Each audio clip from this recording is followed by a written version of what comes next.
Welcome to the Sticky Art channel. In this video I'm going to be going over the basics of polymer clay and what you need to know to get started sculpting. So first off, what is polymer clay? Also known as oven-baked clay. It is a man-made clay that is a polymer base, and that when heated up to the proper temperature it becomes hardened and cooked.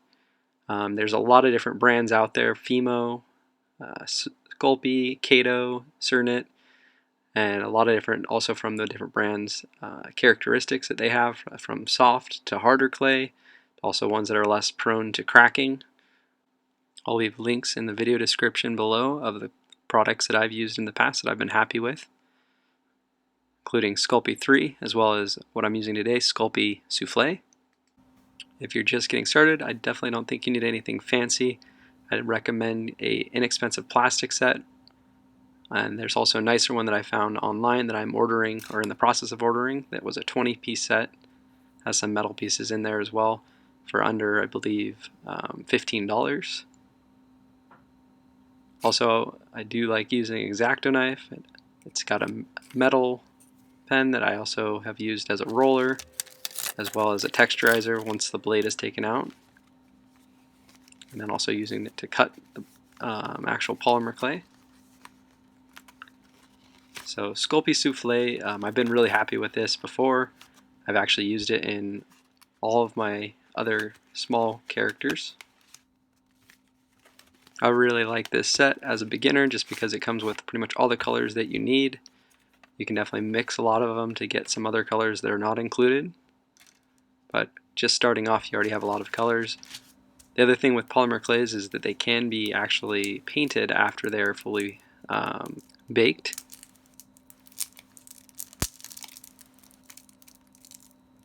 And I know some of them recommend glazing first before, but you can actually paint the polymer clay. So if you got all white polymer clay, which is a little bit less expensive, you could make the actual model out of one color and then paint it afterwards. So I'm prepping this clay, also known as conditioning the clay, for a project that I'm working on. I've actually just about to post the video, Spider Ham, Spider-Man Into the Spider-Verse. But as you can see, when you first start off, the clay is really hard, and it also has a tendency to actually crumble. So what you want to do is work it in your hand, almost kneading it. When the clay is properly conditioned, it's less likely to crack while actually sculpting, as well as less likely to crack in the actual baking process. The other thing with a lot of the colored clays is some of the color actually does come off onto your hands. You can also condition it using an actual clay conditioning machine, which those can be found for around $20 to $30 online, that look identical to a pasta machine, I guess is what they call them. But you definitely do not need to go that route. The other way of going about it is rolling it out using a roller. It's inexpensive plastic one. The only downside to it is it does have a lot of flex, so I found you have to press right in the center of the actual roller. But you want to squish everything out to about an even thickness. If you're actually going to be making something directly out of it, try to keep it 1/8 of an inch or thicker. Also notice I'm using some wax paper. This keeps my desk area clean, as well as not sticking as much or as easy.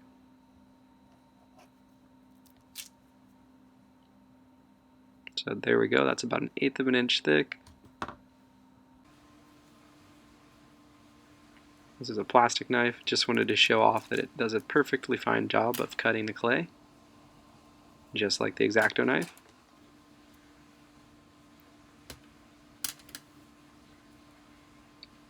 Another thing you can do is actually mix your own colors.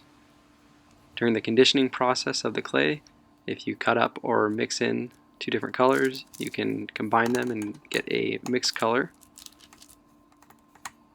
If you thoroughly mix it, you'll get one uniform color, and if not, you can also kind of do different things with it to create different patterns on the clay with white, pretty much any other color. It'll make it lighter, or you can do two completely different colors. I also found rolling the clay out is a great way to blend the colors as well.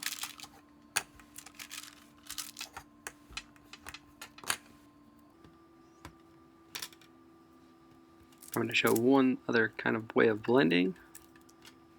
I roll both of the pieces out, one red, one white, and then I'm going to combine the two. And just by twisting it, it's going to create like a candy cane effect. You could definitely use this clay if you smush it down, or you could also fold it over like I did and ball it up. This will give kind of a texture or different color with some of the colors still separated.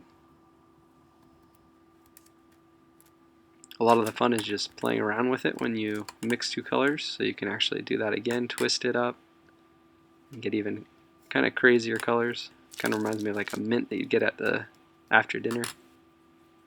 But then by smashing it out, it gives you a little bit more marbleized look to it.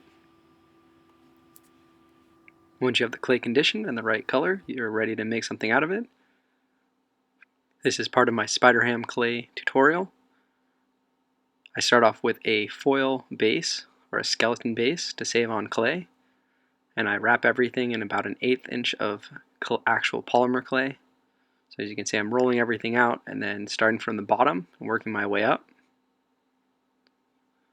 And you can, if you have any lines, you can always squish them and kind of blend everything out using your fingers, or some of the plastic tools also work very well for this.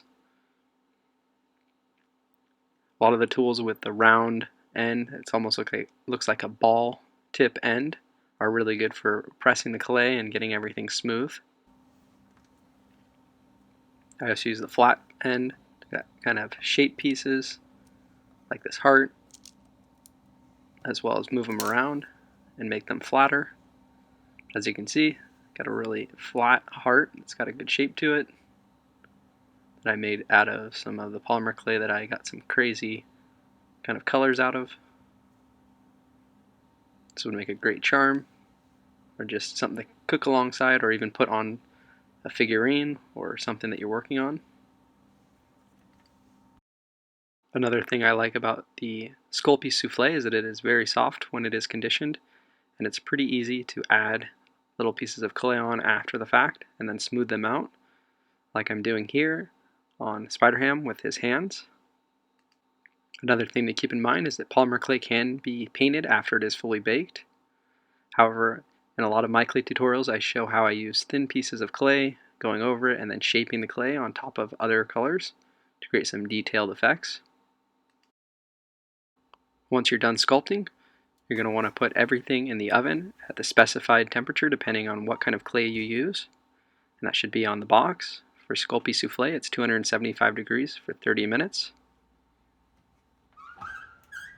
And once it is done, you want to pull it out and let it cool for a little bit. After it's cooled, on this last pig one, I actually came back in with a Sharpie, which actually worked really well on the polymer clay for a little bit of detail. These are the models I've completed so far from Into the Spider-Verse. We've got Miles Morales, Spider-Ham, as well as Spider-Gwen. Definitely check my polymer clay playlist to get an updated list of all the characters I complete during tutorials. If you have any other questions, feel free to leave them in the comments below. And please like, subscribe, and share. Also hit the bell for notifications. Until next time, peace.